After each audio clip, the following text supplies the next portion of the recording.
नमस्कार दोस्तों। आज हम बताएंगे मेवाड़ के संस्थापक के बारे में। जो मेवाड़ रियासत है, इसके संस्थापक बप्पा रावल को माना जाता है। माना जाता है कि बप्पा रावल ने ही मेवाड़ रियासत की स्थापना की थी। भाई, बप्पा रावल का बड़ा नाम है। आतंक तुर्कों से भी लोहा लिया है, अरबों से भी लोहा लिया है और बड़ी बड़ी सेना खड़ी की है, बड़े बड़े युद्ध लड़े हैं। जिन्होंने 734 ईस्वी में, मतलब चित्तौड़ की जो स्थापना है, मतलब मेवाड़ का जो गौरव चक्र है, उसकी स्थापना कभी 734 ईस्वी में की है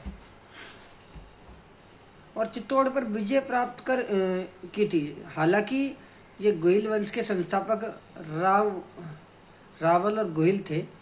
जो गोहिल वंश के संस्थापक वो रावल और गोहिल ही थे, लेकिन इनकी जिनकी वंशावली से बप्पा रावल का संबंध है, इनका जो बप्पा रावल का संबंध इनकी वंशावली से ही है, तो इन्हें मेवाड़ रियासत का संस्थापक माना जाता है। मेवाड़ रियासत की स्थापना देखो, रावल गोहिल। पहला, गोहिल शिलादित्य षष्ठम के वंशज थे। जो शिलादित्य षष्ठम अर्थात जो छठे नंबर के थे।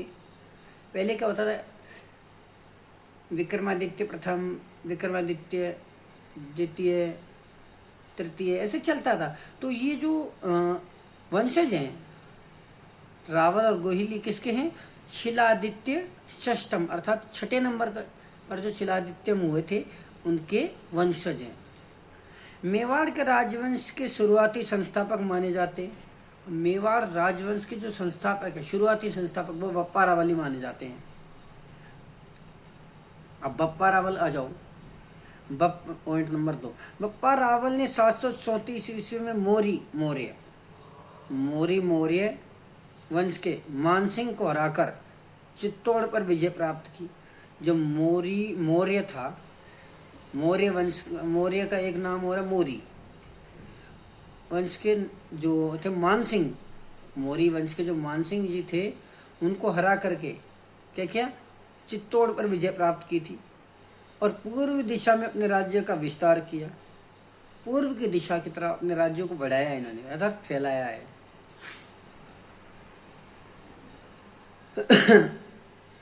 उन्हें ही अक्सर मेवाड़ राज्य के संस्थापक माना जाता है। अब भाई, कोई किसी राज्य का विस्तार करेगा या बढ़ाएगा, उसको समृद्ध बनाएगा, तो उसी संस्थापक माना जाता है। सीधी बात है। अब देखो, बहुत सारे हैं मेवाड़ के बारे में। अगर और कुछ पढ़ना तो बहुत कुछ है, लेकिन हम आपको और बता देते हैं।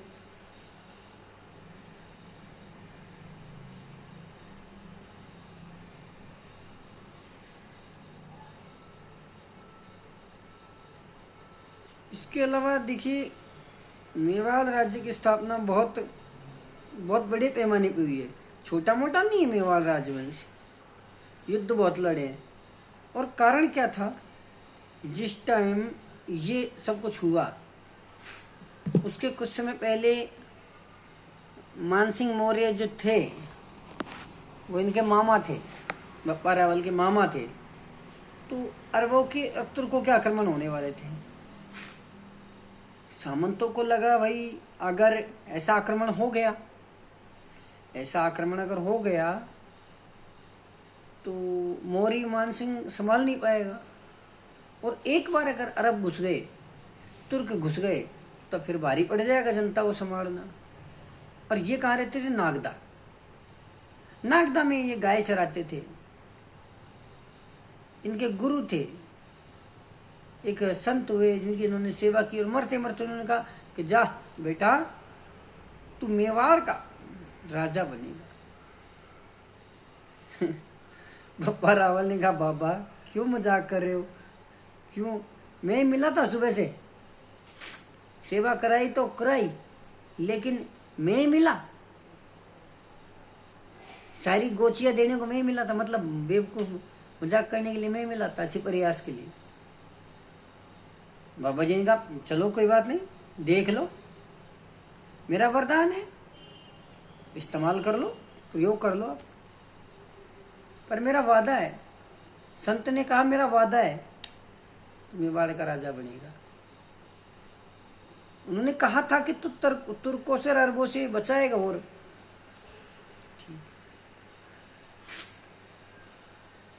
गाय चराते रहे। अब जो मामा थे इनके, मामा जी मौर्य मानसिंह जी थे, इनके गोत्र था मौर्य और मौर्य था।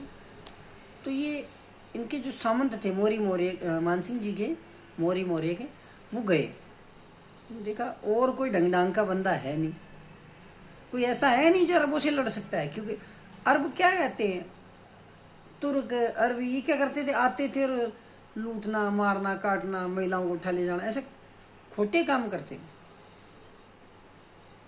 ठीक है भाई, अब कौन रोके। तो इनको याद आया कि हाँ नागदा में एक शेर बैठा हुआ है। सब पास में गए, बप्पा रावल के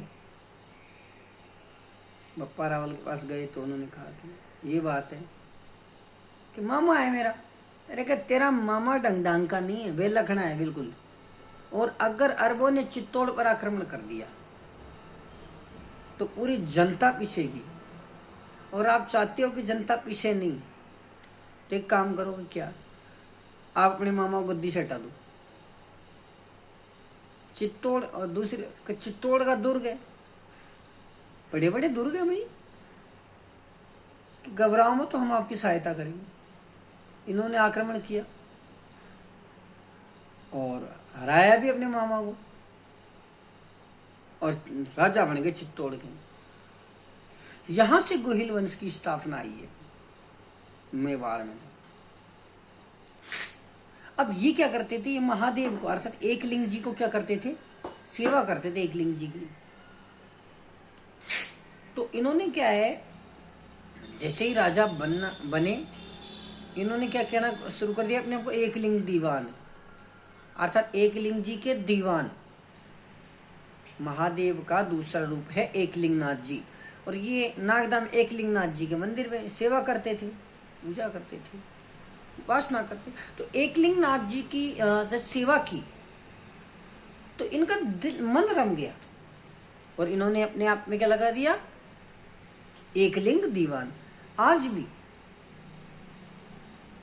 मेवाड़ियों ने जितने भी लड़े सब में जय एकलिंग जी ये नारा हमेशा चलता था। जय भवानी का सिंहनाद चलता था, लेकिन जय एकलिंग जी। और आज भी इतने वर्षों बाद भी मेवाड़ का कोई राजा अपने आप को राजा नहीं मानता, तो एकलिंग जी का दीवान अर्थात चौकीदारी मानता है। हम तो हमारे राजा कौन है, एकलिंगनाथ जी हमारे राजा है, और हम उसके क्या है, दीवान है, अर्थात प्रधानमंत्री मान लो, चौकीदार मान लो, हम वो है। ये है आज बप्पा रावल के बारे में। इनका नाम काल भोज भी था।